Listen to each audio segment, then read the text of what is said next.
Yes, sir. People, bring it in, guys. Listen, been a little bit of a doozy. I don't know who it was, but everybody put a hand emoji in the chat if you guys shaking out of your V12 money. Listen, you should have known better, but guys, tap in. I've got banger information. You're not going to want to miss this. I've got some explanation what's occurred, and again, reimplanting the foundation of what's occurring right now, guys. Listen, y'all already know you're here with your favorite host, the chocolate Confucius. Wow. Right, the undisputed champion of due diligence, Mr. Pinpoint like an arrow, the original V12er. That's correct. The employer of double-decker yachts. That is me, Money Montgomery, guys. Y'all tap into the information, guys. Bitcoin sitting at 97,782. XRP sitting at a crispy $2, soon to be 200, right? But $2.53 off of a recent retracement. Retracement was pushed down, right? And this was synthetic price action. They call it the shakeout. And all these warrant my thought process why I know big moves are coming in the coming days, right? But let me tap into, guys. Everybody dial into the fact of previously December we had a sell-off occur, and I told y'all at that point these big institutions, they do it every single time at the end of the year. They sell off their losses, obviously for tax purposes, right? And that sell-off occurred. Now there's got to be a time that they buy back in. How do they buy back in? Under the disguise of tariffs, which again have nothing to do with cryptocurrencies or why you would cause fear in crypto. They made every Bitcoin, Ethereum, everything in the market was making the same move, which we know was synthetic price action. But what they were doing was pushing the price down for them to buy back in. Obviously, there's a bunch of stop losses. They push it down, stop loss start hitting, and it creates what they call a sell-off, right? It seems like it's just down. You're like, people panicking. Retail has no idea what's going on. They selling their coins at $2 and $1.70 for it to pop back up 170 because, again, at a certain point, they have it set to push down, and they're going to buy it in. Massive volume comes in and pushes the price back up. But this is all warranted stuff that happens right before something big happens. They're shaking out everybody. Anybody who's not a diamond hander, those that are day trading, those that are swing trading, they clear you out because there's a move coming in. Let's tap into the information, shall we? Breaking news, SEC has unveiled a comprehensive list of tasks for a dedicated crypto task force. I know for a fact, or I believe, right, my personal opinion, that we have settlement coming in days, and these all lead up to that, right? Number one, status on what they need to do, security status. The status of crypto assets under security laws is fundamental to resolving many other questions. The task force is working hard to examine different types of crypto assets. What is this? The first thing they're going to do is go up on it and create regulation for cryptos, declaring not a security and how they work. And again, we know what this all leads into. One, the old SEC commission is gone. The people that even started this are gone. The new was in there. I told y'all it's going to take a couple days, but they're already working on getting this done. Well, here's your proof. Dial in, Mr. V12 if you wish. But let's keep coming further if that's not enough in your face, right? Does anybody know who this stunning man is? This is Jack Dorsey, the ex-CEO of Twitter. 6.4 million followers, only following 4, right? Massive following, a massive understanding, right? Well, he's moved on to a new thing, sold to Twitter, and is going to Primal using an app called Nostar. We are now attaching blockchain technology to the social media app. How this works in simplistic form is that every creator has a private key and there's a public key. Private key allows you to save your information, your uploaded media, to where you can upload YouTube, Twitter, blah, blah, blah. But let's say you get banned off of YouTube, all your information is gone. It's saved on that private ledger. You can re-upload it to another app, right? But it puts the power inside of the creator's hands. Well, this is the new revolution, but I want y'all to tap in just so I can understand who this man is and what he's got going on. Is interesting because it's not just something that fair use. This is all going to tie in. Everybody stay in. You're going to want to catch this. There's some sneak peeks in this clip itself. Fair use again. That tries to replace social media. It's building this ecosystem of apps such that you can create a private key and you can create a public key. Blockchain technology is the future, people. And you can give out that public key and anyone can come join me and part of this great generation world trend. Follow you. It's right in your face. With your private key, your secret key, you can actually log in to a Twitter-like thing. And you might miss it. What we're about to review next is posted 12 hours ago. Your entire social graph follows you, all your identity, and you own the data, not a company. They can't ever shut it down. They can't ever change it. You own it. You get to choose what's up and what's down, and you also get to choose how you filter that. You get to choose what algorithm you use to get the information from the network and get the information from these apps. Okay. We're at the very, very beginning of this, and again, like Bitcoin, it has a very interesting developer community. It's moving a lot faster than I thought, a lot faster than Twitter did. in its early days in terms of developer interest and application. But again, at the end of the day, they're not asking permission from anyone but themselves.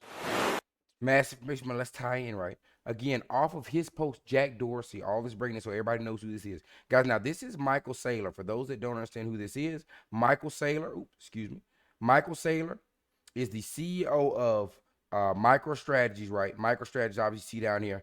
MSTR is a pioneer in AI-powered cloud analytics and the largest public holder of Bitcoin and advocate of Bitcoin. Now, again, Michael Saylor has a massive holding of these cryptos, right? Now, here's the post from Jack Dorsey, the ex-CEO, hinted something. What's going on here?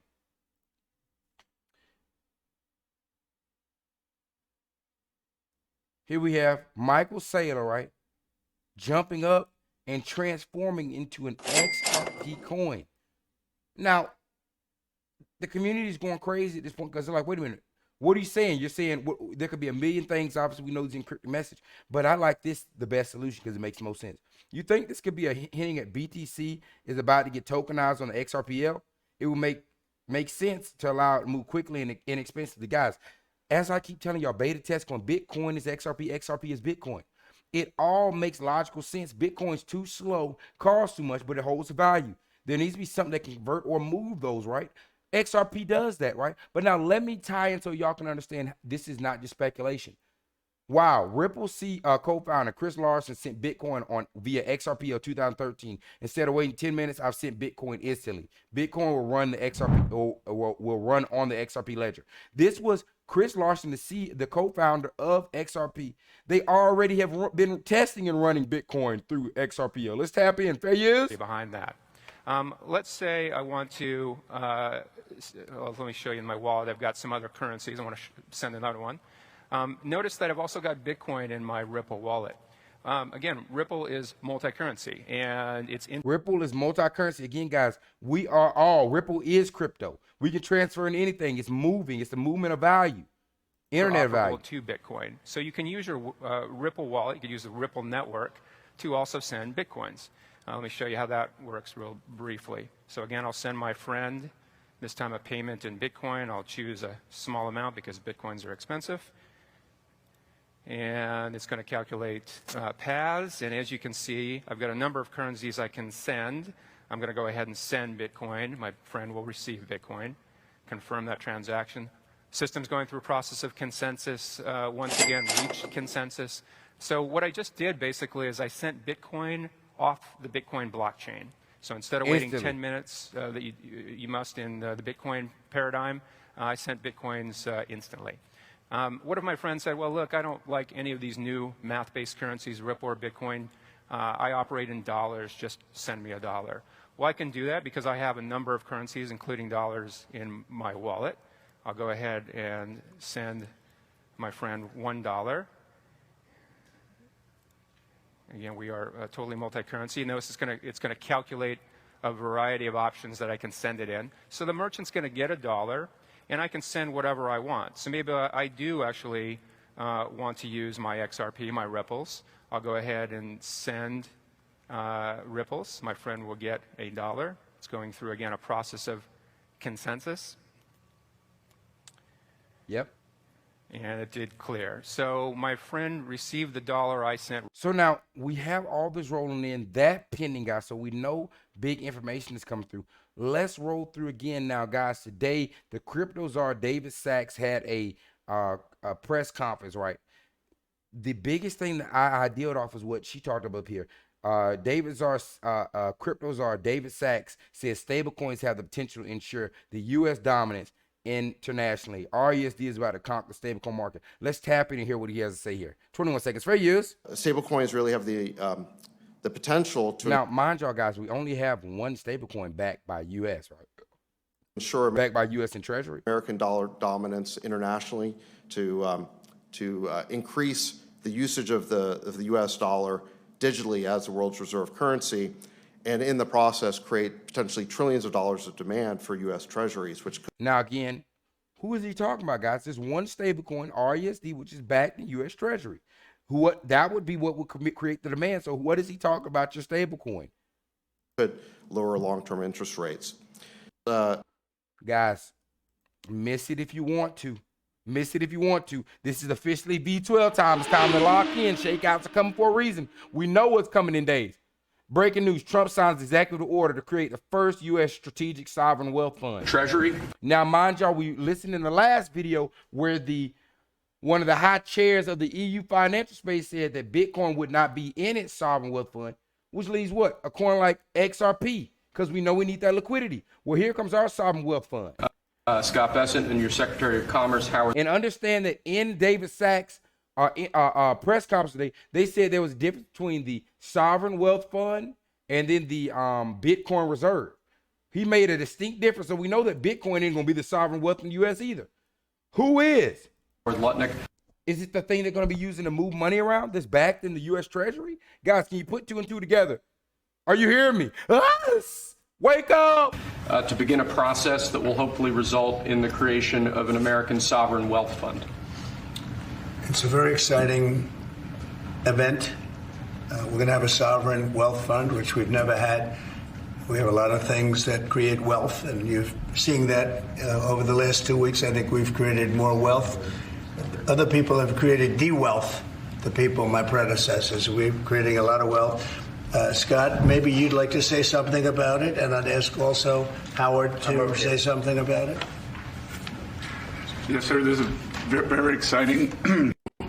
Put the assets to work, and I think it's going to be very exciting. We're going to study best practices as done around the world. It'll be a combination of liquid assets, assets that we have in this country as we work. Assets that we have in this country. Work to bring them out for the American people. The extraordinary size and scale of the U.S. government and the business it does with companies should create value for American citizens. If we are going to buy 2 billion COVID vaccines, maybe we should have some warrants and some equity in these companies and have that grow for the help of the American people. So I bring all these things together. I think Scott and I will create an amazing sovereign wealth fund for you, sir. So other countries have sovereign wealth funds, and they're much smaller countries, and they're not the United States. We have tremendous potential in this country, tremendous. You're seeing that, what's happened just in a short period of time. And as an example, TikTok, we're going to be doing something perhaps with TikTok, and perhaps not. If we make the right deal, we'll do it, otherwise we won't. But I have the right to do that, and we might put that in the sovereign wealth fund, whatever we make, or if we do a partnership with very wealthy people, a lot of options, but we could put that as an example in the fund, and we have a lot of other things that we could put in the fund. And I think in a short period of time, we'd have one of the biggest funds, and some of them are pretty large, I must tell you. Some of like the Saudi Arabia fund is on the large side, but eventually we'll catch it.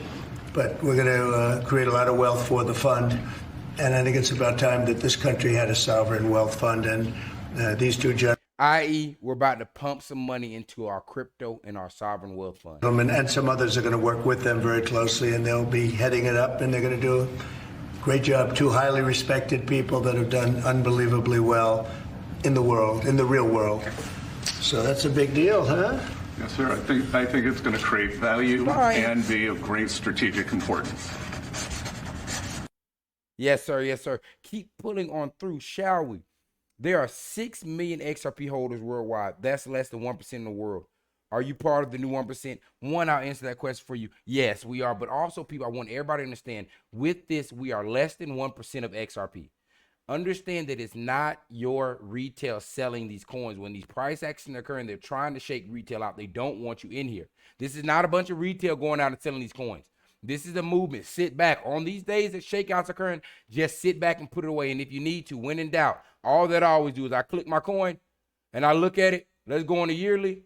Oops, no, we look good. We look good. We look good. 400%, we look good. I think that we're doing good. But let's keep pulling on further. XRP, XLM, and HBAR mentioned on Nasdaq. Listen closely. You're watching mainstream media wake up in real time. The immense potential of the ISO 222 will be bringing crypto markets. What was dismissed as speculation is now acknowledged by the very institutions that shape the global finance. Price is simple.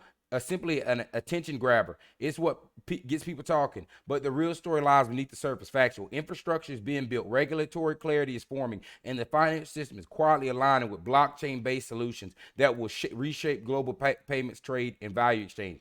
Now, guys, here's the clip below, which is of the Nasdaq talking about what? Let's tap in and see exactly what we're talking about down here. This is the Nasdaq. If you don't understand, hey, you never will. You hear me? We had these two big clumps of performance, and in between we had to be super patient. It was really a Bitcoin year a lot, although after the election, the idea of smart contract platforms and other— It was really a Bitcoin year, but after the election, the idea of smart contracts— oriented digital assets gained favor. They have much more to benefit from a new regulatory pavement. And basically he's saying with the new regulatory pavement, these secondary assets, right, have a better potential of growth now that there's regulatory clarity than Bitcoin does. So Ethereum sprang back to life. A lot of Who are you talking about? funds, a lot of DeFi protocols. So the CoinDesk 20 index ended up 88% on the year. The top performers of current constituents were on nobody's bingo card, right? Ripple and Saylor. The top, what is it again? Say it one more time, just in case y'all are understanding what we are and how this coin is performing in the market. Right, Ripple and Stellar and HBAR. The top performers. The top performers in the index ended up 88% on the year. Current constituents were on nobody's bingo card. They were on nobody's Ripple bingo card. And, Stellar and HBAR. So bingo card, right? Ripple, Stellar, HBAR. We have those. We hold those. Where there was excitement in the beginning of the year, sort of switch places. So it was a very strong year, and it really provided a launch pad for 2025. Which is interesting. Yes, sir. Provide a launch pad 2025, and that's why I told y'all, hang tight, please. You're so close. 2025, you get rich. Just sit back. Blockchain brought trustlessness to an industry that requires trust. And for institutional adoption, we sort of have to bring trust to trustlessness, right? And collateral management, custody, execution quality, knowing who your counterparty is. A lot of bilateral derivatives are going to explode in volume, right? It's not only just going to be centralized exchanges exchanging fiat for blockchain assets. It's going to be all kinds of trading. And a lot of that for institutional adoption is going to require familiar levels of trust. Right. So that has to be married back. Index investing, I think our biggest theme last year was that people didn't know what to do after Bitcoin, and I think many people still don't, and most people probably shouldn't, right? 5%ers who are going to spend 5% of their investment time thinking about crypto, and maybe even allocating 1 or 2 or 3%. And now catch this, guys. This is why I say with these ETF guys, we have trillions of dollars sitting on the sideline. They want you to invest in crypto, but they don't want you to hold crypto. They want to be the ones holding crypto. Just understand this lawsuit drops, and then ETFs are going to follow immediately. You're not understanding the price move, guys. You are days away from something crazy. To decide whether it's going to be Solana or Sui. I think the infrastructure plays are interesting. Right? But which one, right? Which one's going to reign supreme? Again, I don't think anybody had Ripple and Stellar on. Right. Hey, I don't think anybody had Ripple and Stellar on their radar, but we did. Mama, I'm bringing it home. No cards for best performer out of a CoinDesk 20 last year. So index investing with maintaining rebalancing into the top performers, the biggest names, the best liquidity, right? The best liquidity cost, which is how a lot of our indices. The easy institutional cost. XRP. Say XRP a couple different ways. For the hedge fund that has a 200 token depth. For the IPO market maker who really needs to think about not Bitcoin and Ether, but the next 100 tokens. We think serving that market's going to be very important. So correlation to those. Guys, he literally said, hey, we're not talking about Bitcoin Ether. We think that it's moving into these coins like XRP is the next most important correlation for these institutional investors. Assets is going to be important for the everyday investor, and we're Hey, what a time to be alive, guys. But let's keep rolling in. I want everybody to understand why people were panicking and flipping out. 12 hours ago, XRP posted the largest buying volume in the history of crypto on a 1 hour chart. $38.4 billion, up 400% on the volume. Guys, everybody was moving these coins around. You got to understand that was pushed down by institutions and bought right back up by institutions. So much so, breaking news, the XRPL is halted to a complete standstill. There's only one man who could save us. Guys, there was so much volume that the XRPL ledger halted. Now, you can still buy the XRP, but the ledger actually halted. This came out. The ledger is back up. This from David Schwartz. The network is now recovering. We don't know exactly what caused the issue. Super preliminary observation. It looked like consensus was running, but validators were not published, causing networks to drift apart. Validators operate manually intervene to choose a sane starting point after the last ledger that anyone could have seen fully validated. and began publishing validation tree. Again, what they're saying is that the technology worked how it was supposed to. It was just overflush is what I believe, right? We had a bunch of volume. One of the validators got clogged up or went down, and how this system works is once a validator goes down, it doesn't move anything, which prevents any hacking or anything to continue. These validators are what makes it goes where you have instant transaction. It bounces off a couple of validators all validating the same amount of coins coming from whatever key, right? Making it a real exchange, not somebody sending some ghost coins, right? Which is how we keep track, how we keep tally. And if it can't do that, then the system in itself stops up until that is recovered. And that went down for about 12, 13 hours and it's back up and running. But I want everybody to understand, guys, this occurred because of buy volume. Buy volume from who we just saw, we only hold 1%. Institutions are loading the boat. We are days away from something massive, guys. Do not miss your V12s. And if you do, understand V12 back dust is hellacious. I keep trying to tell y'all. Y'all hold it down. Y'all know what time it is. Lock in. Do not be shaken. Get those diamond hands on. If you like the content, make sure you like, comment, and subscribe, guys. I'll be back with y'all in another 2 or 3 days, baby. Hey, guys, something big is about to happen. Y'all hold it down. You know what time it is. Oh, yes, sir.